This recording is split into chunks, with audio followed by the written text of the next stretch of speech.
Olá pessoal, damos início hoje à unidade 2, tá? Do livro 3, que traz o romance contando grandes histórias como gênero textual. Na abertura da unidade, ele traz uma obra, do artista brasileiro Cândido Portinari, que é Dom Quixote e Sancho Panza saindo para suas aventuras. É uma obra de 1956. Aí ele diz: agora pense a respeito das questões propostas e converse com os colegas sobre elas. Então vamos lá, vocês vão pensar aí sozinho.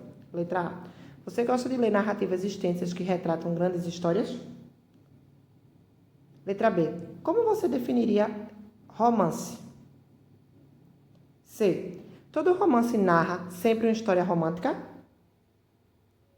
D. Você conhece o romance Dom Quixote, do escritor Miguel de Cervantes, cujos personagens principais foram retratados na obra de Portinari?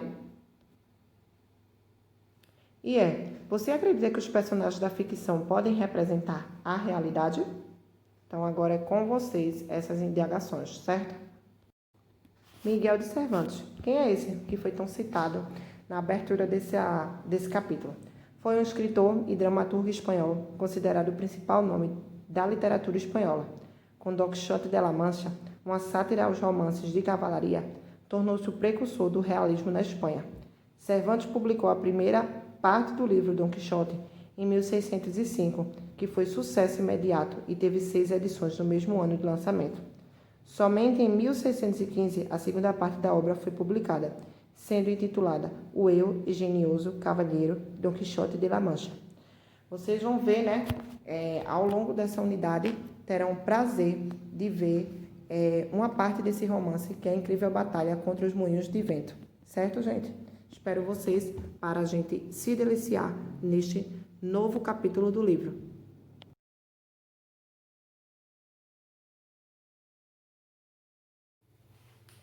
Vamos lá, página 42. Diz assim: lendo o texto.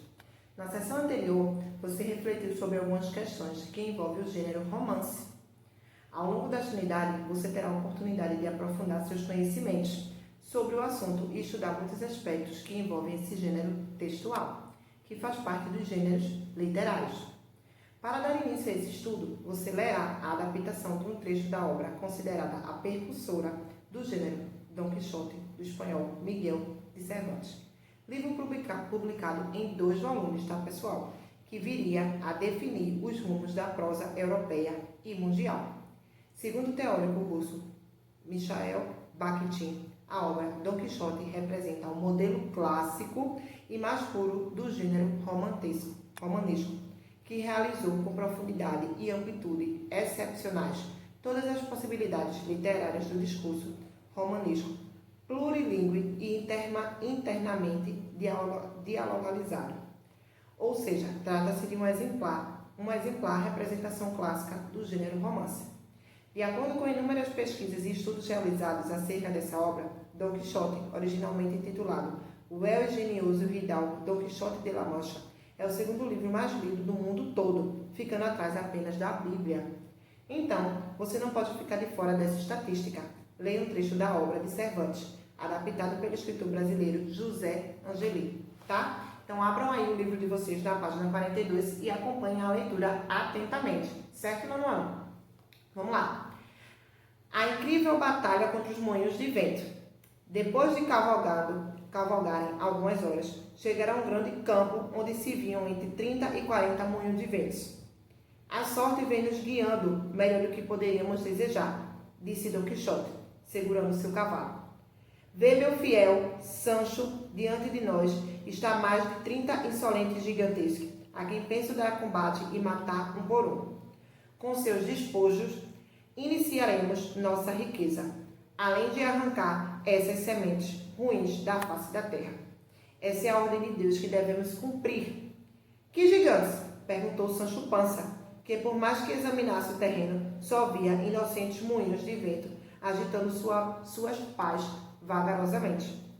Aqueles que aqui vês, respondeu o amo, têm os braços tão longos que alguns devem medir mais de 2 léguas. Olhe bem, vossa mercê, contestou Sancho. Aquilo não são gigantes, e sim moinhos de ventos. E o que parecem braços são pás que, movidas pelo vento, fazem girar a pedra que moe os grãos. Bem se vê que não tens práticas nessas aventuras. São gigantes, e se tem medo, afasta-te daqui. O melhor é que fiques fazendo enquanto me atiro a essa feroz e desigual batalha. E dizendo isso, esperrou o pangaré sem dar ouvidos ao escudeiro, certo de que combatia ferozes gigantes. Não fujais, covarde, e abajetas criaturas. Sois atacadas por somente um cavaleiro. Enquanto galopava contra o primeiro moinho, o vento aumentou de intensidade, fazendo girar as pás com mais velocidade. Não adianta agitar os braços, havereis de me pagar, gritou, atirando-se o inimigo mais próximo, encomendando-se de todo o coração à sua senhora Dulcinea. Fui à conta. Ao cravar a lança numa das pás do moinho, a força do impacto reduziu em pedaços, atirando longe cavalo e cavalheiro. Sancho Pança acorreu em socorro, seu alquebrado jumento, troteando grotescamente.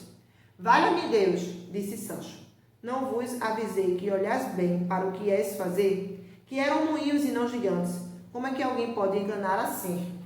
Enquanto ia falando, o escudeiro tentava levantar tanto o cavalheiro quanto o cavalo, pois o velho rinoceronte continuava atordoado pela violência da pancada. Cala-te, amigo, respondeu Dom Quixote. Esses são os azares da guerra. Eram gigantes, agora são moinhos. Essa foi mais uma picárdia do sábio Frestão, aquele que roubou meus livros. Só poderia roubar-me a glória tão magnífica vitória. Mas ainda tirarei vingança de suas artes diabólicas com a justeza de minha espada. Que Deus decida o que é melhor, respondeu Sancho Pança, sem entender nada, mas preocupado em recolocar o amo sobre o cavalo. Depois de novamente montado e relativamente em condições de manter-se assim, Quixote decidiu: vamos para Porto Lápice. Lá encontraremos muitas e diferentes aventuras. Praticarei tantas ações de cavalharia que te sentirás o mais afortunado dos homens por poder testemunhar esses feitos. Serão coisas que só vendo para crer. Apesar dos arranhões e escoriações sofridas, o que mais entristecia Dom Quixote era a perda de sua lança. Como poderia um cavaleiro andante seguir sem sua nobre arma? Enquanto cavalgava, seguido pelo fiel escudeiro, o fidalgo lembrou-se que, outrora, o cavaleiro espanhol Diego Pérez de Vargas havia quebrado sua espada numa batalha e substituirá por um grosso galho de carvalho. Assim, armado, combatera e vencera muitos muros, o que levara a glória a respeito de todos os seus descendentes. Farei o mesmo, disse-o ao criado, e podes ter certeza de que me sairei tão bem quanto Dom Vargas. Se assim afirma vossa mercê, certamente assim será, respondeu humildemente o escudeiro. Depois, observando melhor o outro, vossa mercê está ferido, cavalga meio de lado como se sentisse alguma dor. Realmente estou um tanto dolorido. Só não me queixo, porque isso não fica bem para um cavalheiro andante. Mesmo que minhas tripas estivessem saindo pelos ferimentos, jamais soltaria um ai sequer. Espero que as leis da cavalaria não sejam tão severas para os escudeiros. Eu, quando ferido, mesmo com um cortezinho à toa, faço a maior choradeira do mundo. Dom Quixote sorriu com a complacência dos verdadeiros heróis. Seu servo poderia gemer quanto quisesse. Nunca virá nada em contrário das normas da cavalaria, que, aliás, não tratava de assunto tão mesquinho. Seguiram sua rota. Sancho Pança, escarrapachado sobre o lombo do jumento, mastigava algumas provisões que traziam os alfaces, entremeados por longos golpes de vinho que chupava de uma botija. Dom Quixote, para não se rebaixar a simples necessidades humanas, pouco condizentes como os cavaleiros de sua casca, nada comeu, disse não ter fome. Miguel de Cervantes, Dom Quixote, o cavaleiro da triste figura. Olha só, eu lembro que eu fiz um trabalho de Dom Quixote e de La Mancha na faculdade, uma encenação para espanhol. Na página 45, tem a parte de interagindo com o texto, tá? Então, bora lá. Agora é hora de explorar o contexto apresentado no capítulo lido da obra Dom Quixote.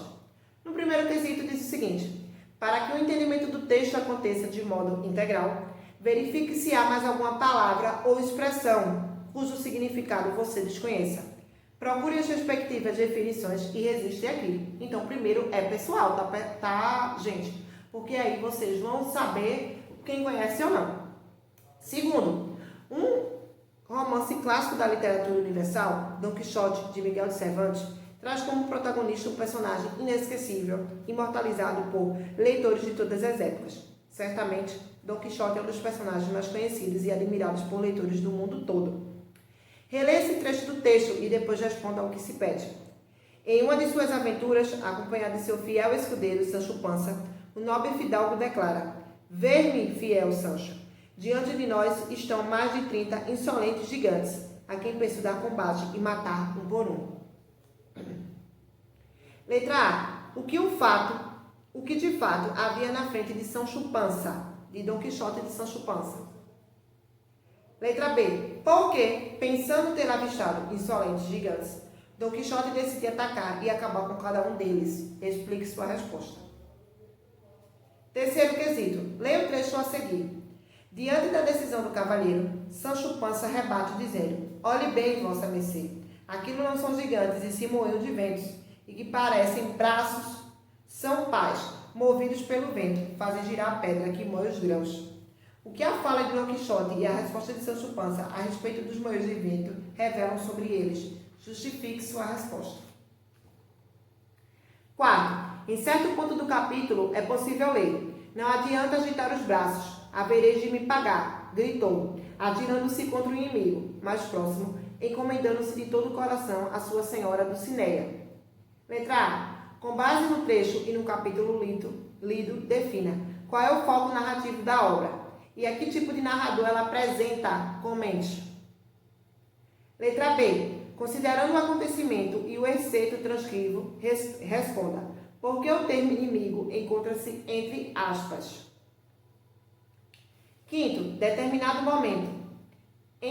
momento, Dom Quixote ataca os moinhos, pensando se tratar de gigantes. Tem sua lança despedaçada e é jogado no chão. Letra A. Após esse fato, ele reconhece que estava errado, que os gigantes eram apenas consequência de uma alucinação. Comprove sua resposta com um trecho do texto.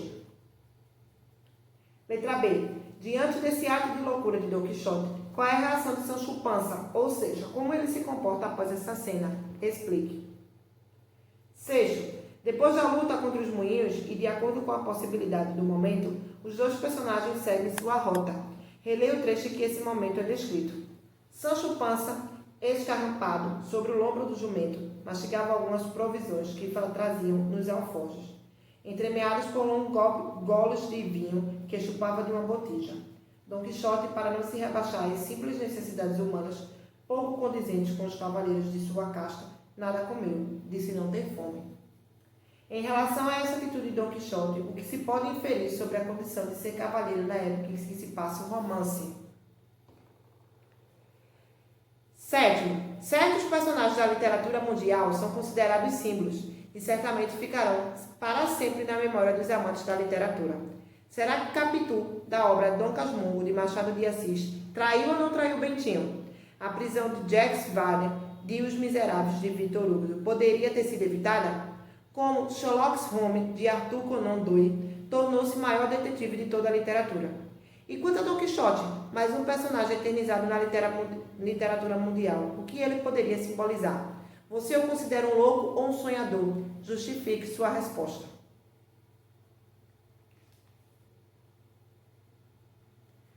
Explorando a linguagem. Após ter lido, analisado e interpretado um capítulo de Dom Quixote, que tal observar algumas nuances da linguagem desse episódio? Primeiro, mesmo sendo uma adaptação de um autor brasileiro contemporâneo, o capítulo que você leu da obra Dom Quixote apresenta uma linguagem mais formal e elaborada.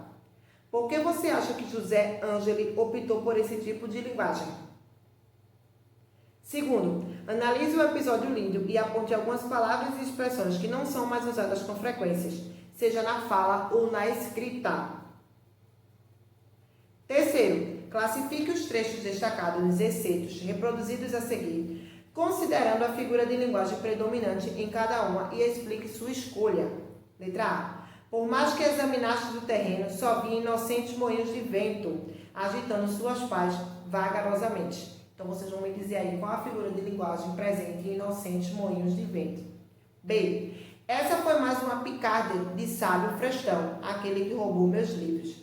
Então, também na letra B, vocês vão dizer qual é a figura de linguagem presente em sábio frestão. C.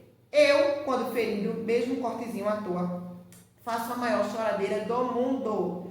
A maior choradeira do mundo, vocês vão dizer qual a figura de linguagem presente aí tá na letra C. Certo, pessoal? Façam as atividades. Nesse nono ano eu tenho que falar bem direitinho. Façam as atividades. Não esqueçam de tirar foto do livro 3, tá? Me mandar no WhatsApp que isso contabiliza a nota de vocês. Quando vocês terminarem um capítulo, a gente consegue fazer o ao vivo. Mas se vocês não respondem o capítulo, o ao vivo é frustrante, tanto para mim quanto para vocês. Ok, nono ano? Beijos e até a próxima aula.